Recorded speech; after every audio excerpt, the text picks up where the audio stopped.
tu ne sais plus trop où aller. Le silence dans ton cœur, tu n'as plus d'état de mer. Au milieu des palm trees, tu es solitaire.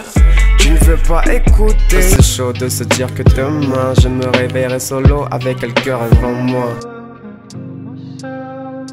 Yo to the kid. Yo Florian. On se retrouve pour ton projet Nous, ouais, qui est sorti le 14 décembre dernier. Je voulais passer le temps et je t'ai rencontré.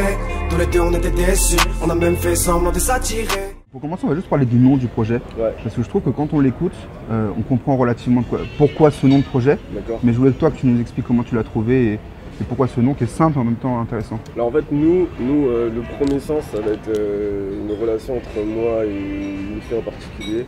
Parce qu'en fait, nous, ça retrace un peu les 4 derniers mois niveau relationnel. Donc c'est le premier sens. Après, nous,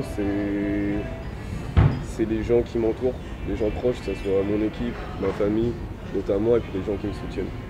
Globalement, ça va être ça. Après, là où j'ai vraiment creusé, c'est surtout dans mon côté relationnel, je raconte des histoires qui me sont arrivées ces derniers temps. D'accord. Voilà. Ouais. Justement, tu vois, je voulais rebondir là-dessus justement, c'est que on voit que c'est une thématique qui est super récurrente, le côté relationnel, les relations, Ouais. surtout aux femmes en fait. Et je voulais savoir du coup, tu viens de répondre en fait, mais je voulais savoir de quoi tu te nourris pour écrire. Donc c'est vraiment ton vécu, ce que tu as vécu dernièrement, tout ça. C'est ça. Donc ouais, c'est mon vécu, c'est ma façon de vivre les choses, donc intensément sur le moment. Hein. C'est comme ça que j'arrive à mieux formuler mes sons. Pour revenir juste encore une fois sur le rapport au sexe opposé, ce qui est intéressant c'est que c'est vachement présent en fait. Et récemment j'ai dit à certaines amies à la fac que j'allais te rencontrer aujourd'hui, Ouais. et elles voulaient absolument venir, tu vois. Donc j'ai creusé un petit peu pour voir pourquoi en fait, pour essayer de comprendre, et en fait qui ressort vraiment de leur bouche, de pourquoi elles t'aiment tant entre guillemets. Il n'y a pas de guillemets à mettre, c'est véridique. Non, arrête. Pourquoi elles apprécient autant ta musique et ta personne, c'est ton écriture en fait. On voit que ton écriture ça touche les femmes dont je te parle, et du coup je voulais savoir si est-ce que tu dois en être conscient en fait. Bah, moi personnellement j'essaie d'être sincère dans ce que je raconte. Okay. Après, en fait, peut-être le fait que je vis le truc entre guillemets à fond sur le moment, et qu'après quand je le retranscris en musique avec une certaine nostalgie, dans mon écriture ça se ressent peut-être, et vu que c'est des thématiques qui touchent, ça touche les femmes, comme les mecs. Hein. Ouais, les mecs ils vont écouter mes sons. Attention, soyez honnête, moi j'avoue qu'il y a des textes qui m'ont plu aussi évidemment. Et ouais, tu vois, je pense que c'est peut-être pour ça aussi que ça les touche plus facilement. Donc tu travailles pas du coup ta musique en fonction de ça, c'est vraiment toi, ta façon d'être naturelle. Je le fais naturellement entre guillemets, je le fais moi parce que j'ai envie de le faire, c'est un besoin, tu vois, j'ai envie de l'écrire proprement et puis lâcher mon petit truc quoi. Et puis après, si ça plaît tant mieux. Ouais. Et ça a l'air de plaire quand même. Si ça plaît, voilà. Avant de parler un peu de musique, je voulais aussi parler de la pochette, mais même des pochettes dans son ensemble, parce que j'ai regardé un petit peu aussi ce que tu as fait avant. On est quand même dans une espèce de minimalisme assez intéressant. Son hâte, c'est @mb.lea. On l'écrira. Ok. Ultra talentueuse, je l'ai découvert sur Insta via une meuf, une réal dans le sud qui s'appelle Hilaritas. D'accord. Genre c'est sa pote. J'ai vu, elle faisait des chaussures personnalisées, des pochettes, tout ça machin, incroyable. Et du coup je lui ai demandé de faire la pochette. J'avais fait une annonce en fait sur Insta. J'avais demandé à plusieurs personnes et elle a répondu à l'annonce, et c'est celle qui m'a fait le truc le plus convaincant. Du coup, j'ai continué à bosser avec elle et franchement on a tout satisfait. Et tu vois justement par rapport à la pochette, moi ce que j'avais l'impression c'est que la rose, peut-être que je pars trop loin, tu vas me dire, mais j'avais l'impression que la rose ça symbolisait peut-être un cœur en fait, qui revient un peu par rapport à la thématique de ton projet, et que les mains ça pouvait signifier plusieurs relations, peut-être mortes comme c'est des mains de squelettes. Alors peut-être que je pars trop loin. Alors mais c'est assez intéressant hein, parce que en fait, chacun peut avoir son interprétation. Okay. Après l'interprétation première, en tout cas celle que j'ai eue, c'est que la rose effectivement ça représente un cœur, ou bien la vie, okay. Et que après les mains qui se rejoignent dessus. Donc celle centrale c'est la mienne. D'accord. Et sur les côtés ça représente. Donc il y a la famille, il y a mon équipe, mes frères de cœur, les gens qui me soutiennent, et notamment, soit les gens qui me soutiennent, après ça peut s'interpréter autrement, mais aussi mes relations en fait au final. Donc j'étais pas trop loin. Avec qui. Donc ouais, c'est justement t'es pas trop loin. Okay. C'est ça qui est assez intéressant. C'est vraiment une belle pochette. Ce qui se dégage de ta musique, c'est à première vue quelque chose de beaucoup plus chanté en fait, et tu l'assumes clairement, on va en reparler. Mais il y a quand même du rap, et rap et R&B se confondent vraiment bien je trouve, et tu passes de l'un à l'autre assez aisément on a l'impression en fait. Et du coup, je voulais savoir comment ça te venait, si tu avais des inspirations qui pouvaient te mener un petit peu vers ça ou. Alors en fait, de base, je suis pas du tout rappeur. Ok. C'est-à-dire que je chante depuis que j'ai 12 ans, un truc comme ça. D'accord. Là, t'en as combien? J'en ai 22. Ok. Ça fait une petite décennie. Ah ouais. Le temps passe. Ouais, mais ça va, j'ai une tête de. Tu vois, Je t'aurais pas donné 22. Tu vois, moi j'ai 22, je t'aurais pas donné 22. C'est ça. Et en fait, l'idée, c'est que je chante en fait depuis que je suis petit. J'ai commencé à composer à 14 ans. Et le côté rap, en fait, c'est venu très récemment. Si tu veux, on m'a vraiment mis l'étiquette rap en avril 2018. C'est vraiment très récent. Le premier freestyle, c'était du R&B. Ok. Je venais d'arriver sur la page, je suis arrivé, je connaissais rien. Je me suis fait tailler dans les commentaires, mais il y a des gens qui ont kiffé. Du coup, j'ai réussi à aller en finale à cause de ça. Et après, c'est là où ça m'a fait réfléchir autrement, en me disant écoute, là, t'as un peu de rap, tu t'adaptes en faisant un truc que tu kiffes, mais en même temps, ça plaise aux gens, tu vois. Et donc j'ai fait un truc, rap mélodieux, ça me correspondait bien, du coup j'ai essayé de me trouver comme ça et au final j'aime bien ce que je fais, tu vois, en faisant du rap mélodieux, du rap un peu chanté au final. J'ai peut-être un petit peu répondu dans ce que tu viens de dire, mais c'est vrai que les rappeurs de manière générale chantent de plus en plus dans leurs morceaux, peut-être aussi avec l'utilisation de l'autotune. Alors toi par contre c'est purement naturel. Ouais exactement, j'ai zéro autotune. De toute façon sur mon logiciel Cubase l'autotune elle est dégueulasse. Ok, donc autant... Et ouais non, ça... je pense que j'en ai pas besoin, tu vois. Mais du coup ouais, c'est vrai que les rappeurs chantent de plus en plus. Et toi, tu le fais de manière vraiment très assumée. Je trouve que tu vas encore un peu plus loin. Et est-ce qu'on peut parler d'une espèce de volonté de se démarquer ou encore une fois, tu penses pas comme ça et tu fais vraiment juste ce qui te plaît Je pense qu'on peut aller les deux. Hein. Au final, moi, ça me plaît, tu vois. Et puis, ça me permet de me démarquer de par justement le fait que je chante sans autotune et que j'essaie de dégager entre guillemets un terme de voix. Enfin, j'essaye. Hein. J'essaie de se démarquer un peu de ce qui se fait actuellement. Après, ouais, ça part toujours d'un sentiment spontané, tu vois. Bien sûr, ouais. Quelque chose de naturel après. Bon, on a parlé de rap, d'R&B, mais tu es sur d'autres types un petit peu de musique aussi, notamment sur le projet Mora Mora, où avec Akatopo par exemple, tu pars un peu dans de la funk. Ouais. Il y a le morceau Kara aussi, qui te ramène un peu sur des sonorités latines. Ouais. Est-ce que c'est cette espèce de diversité que tu vas chercher quand tu fais un morceau? Je trouve que du coup, justement, Mora Mora, c'est vraiment un projet où tu allies plein de types de musicalité. Ouais, j'aime bien. En fait, j'aime bien faire un projet. Alors, c'est pas trop le cas sur nous, mais on va dire c'est un peu l'exception. Mais j'aime bien faire un projet où tu te diversifies, tu vois. C'est pas tout le temps la même chose. En mode, tu fais un projet de 7 sons, c'est que de la trappe. Enfin, moi, ça m'intéresse pas trop. Genre, je préfère me diversifier et faire un son qui, justement, sonorité latine, un truc un peu funk. De la trappe au final, après un truc un peu plus chill et essayer de me diversifier justement pour que quand le gars il écoute mon projet il se dise ça change tout le temps, tu vois, et en même temps on reste dans un truc un peu similaire mais ça change quand même bien. Au niveau des thématiques on s'y retrouve, mais musicalement t'as pas peur éventuellement de perdre un peu le public ou enfin comment tu... J'y ai pensé très récemment, parce que effectivement quand tu te diversifies trop, bah après on sait plus trop ce que tu fais. Et c'est un truc que Chrissy m'a dit quand je l'ai vu. Et donc au final, ouais, il vaut mieux quand même garder une ligne conductrice, mais ça peut être bon. Tu peux tenter, ouais, évidemment, bien sûr. Ouais. Un mec qui le fait très bien, enfin après, parce que moi, par exemple, j'aime beaucoup Bruno Mars, tu vois. Ok, ouais. Bruno Mars, tu vois, il le fait bien. Le truc, c'est que c'est une superstar, du coup, il peut se permettre de se diversifier à fond, tu vois. Donc ouais, effectivement, peut-être qu'au final, je dois peut-être me préciser plus sur un seul style, tu vois. Et puis peut-être avec le temps, si ça prend, j'en sais rien, tu vois, me diversifier, mais pas le contraire. Ok. On va parler un peu de visuel. Je pense au clip de Stoneuse Parisienne. C'est le seul que tu as clippé pour le moment, de nous. Ouais, de nous, ouais, exact. Il est très visuel dans la mesure où il y a plein d'effets, des effets de lumière, des effets purement visuels. C'est beaucoup de fois visuel, mais on est balayé un petit peu entre réel et virtuel, notamment avec des petites images qui donnent un effet de peinture. L'idée elle vient de toi, tu as travaillé avec qui dessus du coup sur ce clip là? Alors j'ai bossé avec mon gars Edgar, Olsior. Ok. Ça va s'afficher là. Ça va s'afficher évidemment. Monteur, fais le taf. Donc ouais, Edgar, un pur génie. Réalisateur qui vient de Nîmes de base. Ok. Je l'ai trouvé sur Insta. Il y a un clip de Zamdan. D'accord, ouais. Et là j'ai fait putain, l'idée des peintures et tout sur le truc, je trouvais ça génial, tu vois. Et donc je voulais la même chose sur un clip à moi. D'accord. Donc on a bossé ensemble, il est monté sur Paris, maintenant il habite sur Paris. Ok. Et ouais, justement, comme tu dis, on voulait faire ressortir le côté entre guillemets fantastique.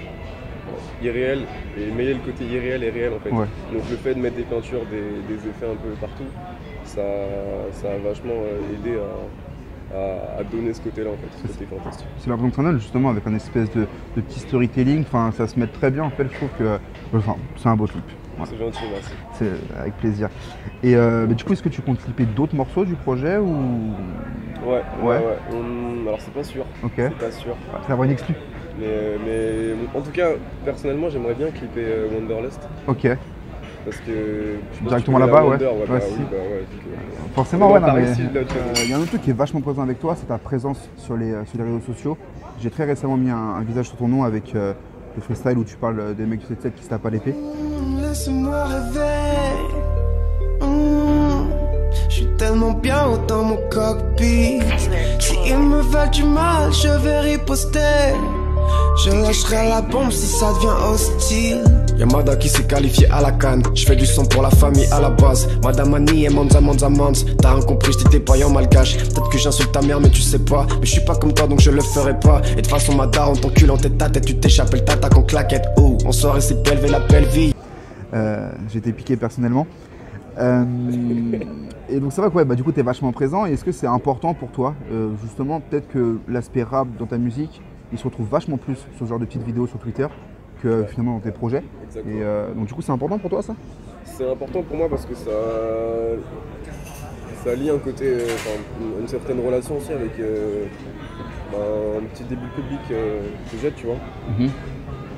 Je fais ça parce que notamment sur les réseaux, je pense que c'est important aujourd'hui, tu vois, la nouvelle génération. Aujourd'hui, les réseaux c'est une putain d'arme pour monter entre guillemets. Bien, déjà avoir un peu plus d'audience, être un peu plus écouté. Donc être présent c'est important. Et puis j'ai envie de garder ce côté très terre à terre aussi avec les gens parce que même si entre guillemets j'en suis très loin de mes objectifs, pas de mon objectif final, tu vois. J'ai passé un petit palier, vraiment un tout petit, vraiment un tout petit, enfin là-dessus, voilà. Mais même si j'ai passé un petit palier et que ça soit, j'ai tout le temps envie de rester très terre à terre avec les gens. Je réponds à tout le monde en DM, vraiment je reste présent sur les réseaux pour garder un lien entre guillemets avec les gens le plus proche possible, si tu veux. Puis les partages ils sont super fascinants, enfin je vois t'enchaînes les centaines de retweets sur tes vidéos je crois. Ouais. C'est... Ok, donc des milliers et tout, genre ça. Ouais, j'ai pas dit jusque là, d'accord. Truc de fou, hein, sur le freestyle du 7-7 là. Ouais. Il a fait genre en cumul, je pense qu'il a genre 20 000 retweets. D'accord, ok. Bordel quoi, 500 000 vues et tout. Okay. Donc ouais, ça va vite au final. Et c'est là où tu te dis, bah c'est là que ça prend quoi. Ça peut prendre, tu vois, sur ça, donc tant mieux. Pour faire un petit retour sur 2018, ouais. Tu as sorti 4 projets si je me trompe pas. Nous, Karma, Mora Mora et le 3 titres Begin. Ouais. Et tu avais Cigarette aussi, juste en titre tout seul. C'est pas rien, autant de projets en un an quand même. Faut prendre le temps de les bosser et tout. Et en termes de qualité, en tout cas, on s'y perd pas. Enfin, tu arrives à rester constant et même à level up, notamment sur nous. Je trouve que tu as été encore un petit peu plus performant qu'avant. Est-ce que tu prépares le terrain pour arriver sur 2019 avec quelque chose de peut-être plus conséquent ou tu comptes maintenir cette espèce de forme d'entraînement dans sa forme la plus positive, hein, c'est un entraînement positif évidemment. Je pars du principe que je vais quand même essayer de level up, toujours essayer de m'améliorer. Je vois les axes s'améliorer déjà techniquement au niveau de mon mixage. C'est moi qui fais mes propres mix. Et puis ouais, dans le contenu, j'ai envie de... On sent que le délire il se précise encore plus. Je reste pas au même niveau qu'au niveau de nous ou que Mora Mora, tu vois. Bien sûr, ouais. Donc ouais, je vais essayer. Après, j'ai pas de choses précises en tête. Genre, je vais sortir un projet là en juin ou en juillet, machin, par exemple. J'ai pas de ça en tête, tu vois. Pas encore, mais ça se prépare doucement. Je sais que je prépare des petits sons à droite à gauche. Je sais pas quand je vais les placer, quand machin, mais je fais ça petit à petit. Mais du coup, comment tu prépares tes projets? Parce que justement, avec ces 4 projets en un an, 4 EP, comment tu prends le temps de les préparer? J'ai même pas regardé la fréquence non plus, mais comment tu prends le temps de te poser et dire ok, là c'est le prochain projet? C'est très spontané en fait. Ok. Je suis une galère. Hein. Ouais. Je suis une galère. Tu demandes à mon manager, qui est mon meilleur ami, une galère. Mais je sais pas comment il fait pour me suivre des fois, parce que je suis chiant. Je me comporte comme un mec chiant. Il pense au long terme, c'est pour l'oseille qui va arriver. Non, franchement, au niveau oseille, je vais te dire un truc, on n'y pense pas Mais trop, tu vois, genre, on est patient à fond. Ouais, tu fais tes armes, c'est normal évidemment, ouais. Et en gros, si tu veux, pourquoi je suis une galère? Parce que bah, en tant que mana, il veut planifier les choses, tu vois, un minimum. Bien sûr. Sauf que je move tout le temps les gens. En mode, par exemple, pour mon EP nous, de base, l'EP il était prêt en octobre. Hein. Ok. J'avais déjà 6 sons de prêt. D'accord. Ouais, 6 sons, ouais. Et au dernier moment, c'est pas, je lâche un message sur le groupe WhatsApp, ouais, vas-y, jette-toi à la poubelle, on recommence. Ah ouais, d'accord. Je fais, gros, tu vois quoi là. Ok. Et non, c'est bon. Mais après, là, il a appris à me gérer là-dessus. Genre, il sait que quand je fais ça, c'est qu'il y a une bonne raison. Et du coup, il me dit, ouais, t'es chiant, mais vas-y. Ouais, puis c'est où tu vas quand même. On va le faire, tu vois. Et du coup, j'ai recommencé mon truc vers octobre, tu vois. Ok. Parce que justement, j'avais une autre inspi qui venait et je la trouvais plus sincère que l'inspi que j'avais juste avant, tu vois. Et là, je me suis dit, vas-y, on va le faire. Et là, ça s'est fait au final. Dans le temps, quoi. Ok. Je voulais parler du projet Karma, Ouais. que je trouve très bon et qui est surtout, je trouve qu'il prépare bien à nous dans la continuité musicale. Je trouve qu'il prépare vachement à nous. Il y a un morceau, j'ai plus le titre, tu m'excuseras, mais qui est très dansant. Je crois que c'est le premier titre. Jealous Gang. Ouais, je crois que c'est ça. Tu chantes en anglais. Ouais. Tu l'as pensé comment ce titre? En gros, Jealous Gang, c'est un groupe de copines à moi. Ok, d'accord. Ok. Parce qu'on est depuis un moment et tout, des grandes potes à One. Et se surnommer comme ça, tu vois. Les meufs fancy, tout ça. Si vous regardez l'interview, je pense à vous. Les big up. Gros big up. Et donc ouais, j'ai écrit ça en mode en pensant à elle, tu vois. Ok. Vas-y, ça peut être un son sympa, tout ça, un truc funky, dansant et tout, tu vois. Voilà. Il y a un autre morceau dont je voulais vraiment parler, c'est qu'on parle beaucoup de tes capacités de chant et tout, et c'est très bien, mais tu rappes aussi vraiment bien, je trouve, notamment sur le morceau Namaste, Ouais. qui est fort, enfin, c'est un ego trip sur tout le long. Ouais. C'est un gros risque à prendre. Ouais, mais Parce que même ma voix, je trouve, elle correspond pas vraiment à ce genre de Ouais. truc de base. après peut-être que c'est au niveau des références Naruto, peut-être que ça m'a parlé, je sais pas. Mais je trouve que c'est un morceau qui est intéressant et qui dénote quand même vachement avec ce que tu fais généralement. Je crois que ça doit être le seul qui a rappé comme ça. Ouais. Et Sur un projet, ouais, exact. je vais pas te poser la question de comment tu l'as pensé, mais t'as pas hésité un petit peu à le mettre justement dans le projet ou Merci un peu, ouais. de l'assumer dans ta carrière entre guillemets, parce que ça, je trouve que ça Après, me vraiment quoi. C'était le début, entre guillemets, le tout début. Karma, il est sorti quand? Il est sorti en octobre 2017. D'accord, ah ok, parce que Le 28 octobre je crois qu'il était, 2017. je crois qu'il était sorti en 2018, d'accord, ok. Mais ouais, en gros, vu que ça fait un an que je suis dedans, ouais. ça fait un an que. Ok. En un an, j'ai sorti. D'accord. Ça compte bien. Pour te répondre, au début, je faisais des tests en fait. Je me cherchais un peu, tu vois. Et donc, du coup, ouais, effectivement, je crois que j'avais un petit peu hésité à le mettre. Mais je me disais, vas-y, je partais toujours du principe que je voulais un truc assez varié, tu vois. Jealous Gang, je passe de Jealous Gang à Namaste à top 10. Je voulais que ça soit un peu varié, tu vois. Et du coup, je me suis dit, vas-y, nique sa mère, je mets un son un peu comme ça et on va voir comment ça prend, tu vois. Mais c'est vrai que c'est pas forcément ce genre de registre où je suis plus à l'aise. D'accord, justement, je vais te demander si on pouvait s'attendre à ce que tu reviennes avec des morceaux un peu comme ça ou. J'aimerais bien, ouais. Ouais, t'aimerais bien quand même. J'en avais déjà fait un il y a quelques mois. D'accord. Il est quelque part dans mon ordi, mais. Balance-le. On verra. On Hein. verra.